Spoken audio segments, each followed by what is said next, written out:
In just 5 minutes and using old flower pots, you can create something unique. Take a plastic flower pot and 2 saucers. They don't have to be the same size, but the pot should fit inside both the top and bottom saucers. Using a drill, make a hole in the center of the pot's bottom, then do the same with both saucers. If the edges are rough, smooth them out with a knife. Now, make small holes around the lower part of the pot.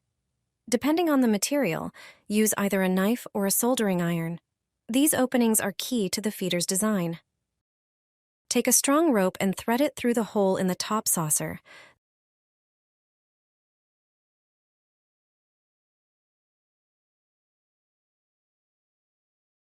Then through the pot and the bottom saucer. Tie a secure knot underneath to hold everything in place. The bird feeder is now ready. The top saucer acts as a roof and remains movable, making it easy to refill. Pour in birdseed, ensuring the grains can easily fall through the side openings. Hang the feeder on a tree branch, and soon birds will gather to enjoy their new feeding spot. A simple and creative way to help your feathered friends during winter. Spread peanut butter on an empty toilet paper roll. You need to know this trick. Toilet paper is something everyone has at home, and the empty roll is just a piece of cardboard you usually throw away. This time, you'll turn it into something really useful. Take an empty toilet paper roll and make a small hole near the top of the cardboard. Then, take peanut butter and spread it evenly over the entire roll without missing any spots. The peanut butter creates a sticky layer that will hold everything in place. Now take a mix of bird seeds, pour them onto a tray, and roll the cardboard tube in them until it's completely covered. Finally, cut a piece of string and thread it through the hole. Hang the finished feeder on a tree, which is the perfect place for birds to find a tasty meal. It's a great way to help birds find food. Try it yourself and see how quickly your tree becomes a favorite spot for bird visits. A winter-friendly, eco-friendly bird feeder that birds won't pass by even during the harshest frosts. It takes just a moment to make and can genuinely help birds survive winter at almost no cost. Start with an enamel mug. Next, grab some coconut oil. You probably already have it in your kitchen cupboard. It makes the perfect feeder base. Once it solidifies, it binds all the ingredients together, doesn't spoil in freezing temperatures, and is completely safe for birds.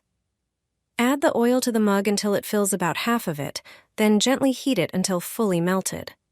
Place the mug on a heat source and wait until the oil has completely liquefied. Add pumpkin seeds to the liquid oil. They're highly nutritious, rich in fats, and birds love them. Then add a generous amount of ready-made birdseed mix with a variety of grains that attract many species. Mix everything thoroughly so the ingredients are evenly combined. Place a wooden spoon inside and position it so it stands firmly. This will serve as a comfortable perch for the birds. Now put the whole thing in the freezer or simply wait for the oil to harden on its own. Prepare some string and tie it securely around the mug. All that's left is to hang the feeder on a tree. Birds will quickly find it and keep coming back. This feeder works perfectly even in severe frost conditions. An old gardener showed me a way to protect cherries from birds. They avoid his fruit trees widely. If you have a problem with birds eating the fruits from your garden, watch until the end.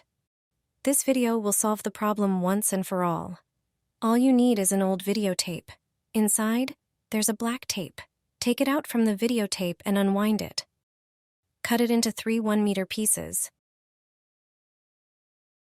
Then, tie them to the fruit trees and throw the other end to the top of the tree so that it hangs down the entire height of the tree. The tape is so light that the wind moves it even on calm days.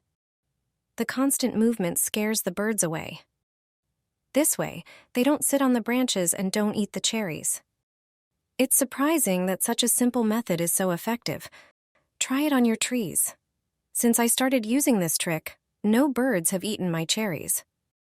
Unfortunately, this method doesn't work on my dog. Your dogs and cats will never pee in the wrong place again. Use this trick daily. It'll save you tons of money and time. This DIY spray takes just a minute to make and will help your pet stop using the wrong spots. Once they smell it, they won't want to go there anymore. My neighbor struggled with her dog for a long time, but after using this method, the problem disappeared completely.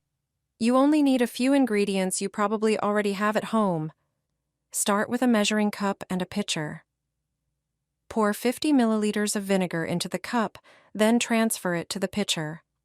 Next, measure 50 milliliters of water and add it to the pitcher. Add 3 tablespoons of any concentrated cleaning liquid. Mix well.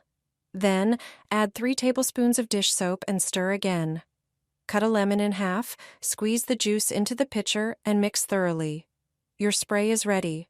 Now grab a clean spray bottle and pour the mixture in. That way you can store it and use it anytime. Spraying will be much easier and more convenient. Now you're ready to use it. Spray carpets and all the spots your pets tend to target. Say goodbye to pet pee stains for good. If you see a dog with a yellow ribbon, walk away. A yellow ribbon on a dog is not just an ornament. Every dog is different. Some enjoy people and gladly play with them. They like petting. They are trusting and friendly.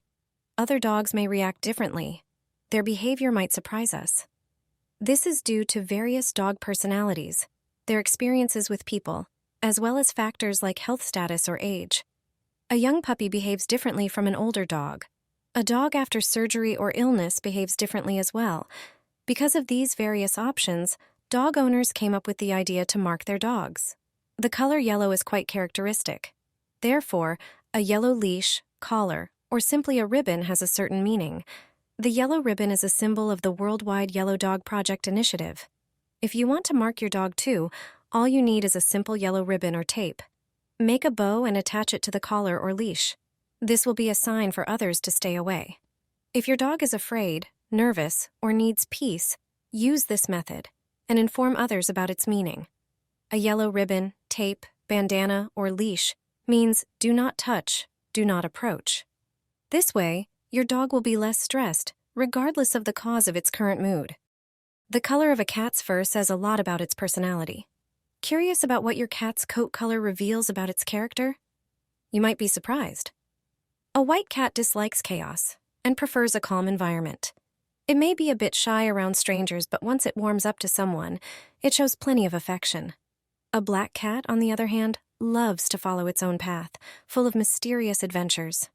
Yet when it returns home, it's happy to curl up on your lap and enjoy some cuddles.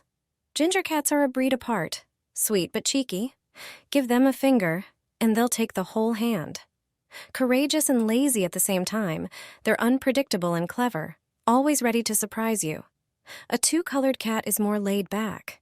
It loves its comfort zone, usually a cozy couch or bed, and prefers sticking close to its owner. It thrives on routine and peace. Meanwhile, a three-colored cat is like a wild card. One moment, it craves affection. The next, it changes its mind and might show its claws. Hard to predict and full of mischief, it sometimes stirs up trouble, but knows how to charm its way back into your good graces. While coat color might offer some fun insights into a cat's temperament, there's no scientific proof of a link between fur patterns and personality traits. However, it's always fun to imagine